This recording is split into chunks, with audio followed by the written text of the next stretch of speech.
What's up, everybody? Garrett back here, and I'm doing my series Rad Memories again, where I just take a topic and I talk about it of things that I remember growing up. Now, what I want to talk about today is a specific movie. Obviously, a kid of the 80s and 90s, Super Mario was just huge for me.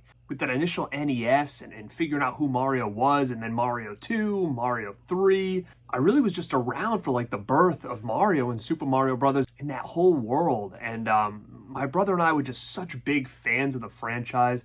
We had Nintendo Power. We were huge Nintendo kids. I can even remember having my dad draw Mario, because at the time they didn't have action figures or anything like that. So we had him drawing Mario and all these different Nintendo characters. He would trace them out of like Nintendo Power, and then we'd color them, and then he'd almost put like a cardboard backing on them, and we'd kind of glue them and almost make like fake action figures with these characters from Nintendo. So I remember reading Nintendo Power one day, and they announced they were making a Super Mario Brothers movie. Now, again, live action movies to me of things I always loved really were just something that I'm a sucker for.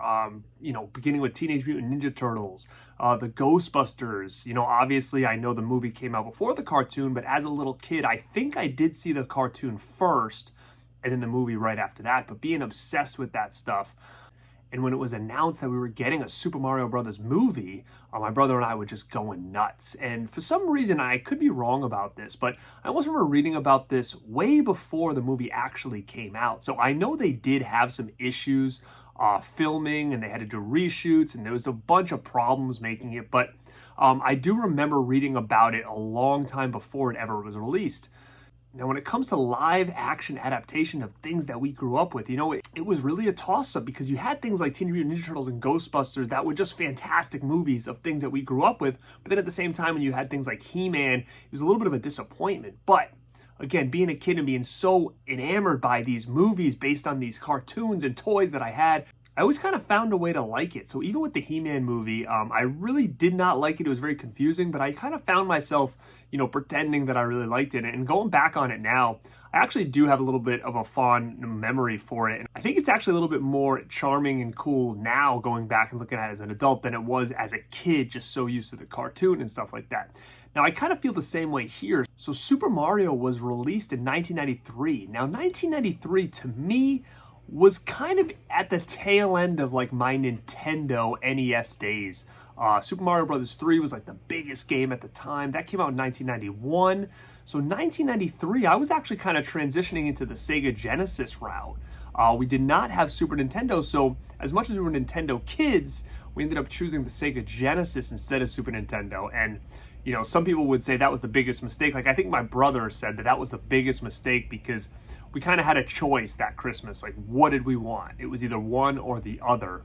And we chose Sega Genesis to change it up, because the commercials with like Genesis does what Nintendo don't. Like, Genesis does 16-bit arcade graphics. Genesis does 16-bit action. Genesis Does what Nintendo. we really bought into that, and seeing like Sonic the Hedgehog and how fast he was going, and being like, wow, this is like nothing we've ever seen before. We definitely went that route. So our love for Mario started to kind of dwindle down a little bit before this movie finally came out. But it was finally here in 1993. Now, 1993 was actually full of movies that we did see in theaters. So what a year. And as much as that year kind of gets forgotten about, because Jurassic Park just basically squashed everything around it, and it was in the theater for so long, people kind of forget what came out in 1993. Now, as a kid, the movies that I remember going to see in 93 are things like Mrs. Doubtfire, Last Action Hero, The Sandlot, Rookie of the Year. Like, there was a lot of movies for kids that kind of came out around that time. And again, of course, Jurassic Park. But a couple weeks, maybe even a week or two before Jurassic Park came out, the Super Mario Brothers movie finally was released. And I remember being super excited to go check it out. We're like, finally, it's here. Even though we were playing Sega Genesis in 1993, obviously Mario was still a huge part of our childhood. And there was so many kids to see this on opening night. And I think everybody kind of left the same way we did, just very confused, very disappointed. The two things I can remember about this movie, still to this day, when I left that theater, was the two big things that I remember. What are they going to do for a sequel? Maybe that's when we're going to get what we're looking for. Maybe that's when it's going to really feel like Super Mario, the game. And that sequel never happened, and it kind of left on a cliffhanger. And that's another idea for a video that I've had, is these movies that were supposed to have sequels that it just never panned out, because there's a lot of movies from back then that ended with these cliffhanger endings.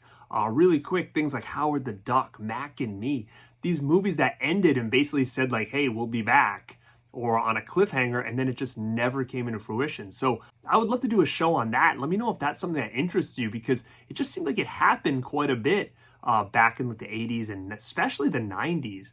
And it's just wild to kind of see that these movies that were expected to do really, really well and spawn these sequels just never happens. The other thing I remember with this movie that still sticks in my head to this day is that we learned Mario and Luigi's last name, which when you think about it, it kind of makes sense, but it's just kind of so stupid at the same time. Because again, they're the Mario brothers, right? So it wouldn't be like the Luigi brothers or the Garrett brothers, right? Like they usually say it by the last name. So when they ask them their name, it's Mario and Luigi Mario is their name. And I just always kind of thought that was just so odd, but at the same time it did make sense, but it was just so ridiculous. Last name? Mario. Okay, what's your name? Luigi. Luigi? No, Luigi Mario. Okay, look, how many Marios are there between the two of you? There's three. There's Mario, and Luigi Mario.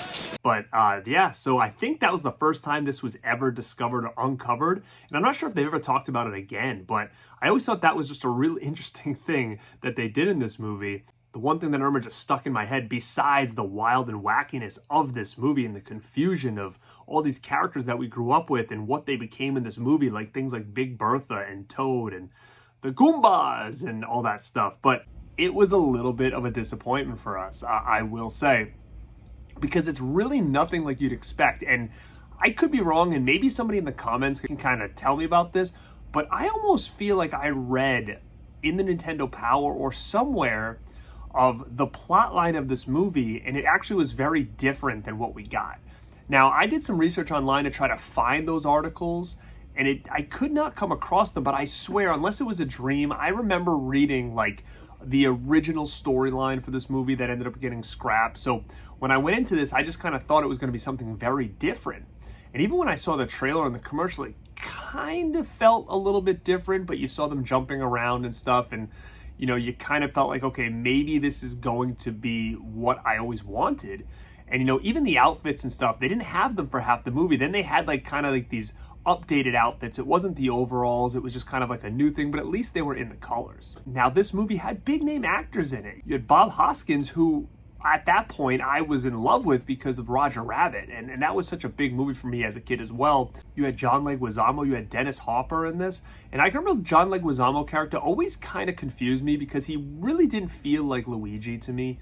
That really just bothered me. I'm like, why doesn't he have a mustache? Like, it's just so weird. Like, I get now what they were going for, but at the time as a kid, you kind of confused on who this movie was meant for. And this movie did bomb, and I think the directors of this kind of got banned from Hollywood after this movie because it was such a disaster. And they actually had these developed characters that they didn't do anything with that the kids who loved them would appreciate.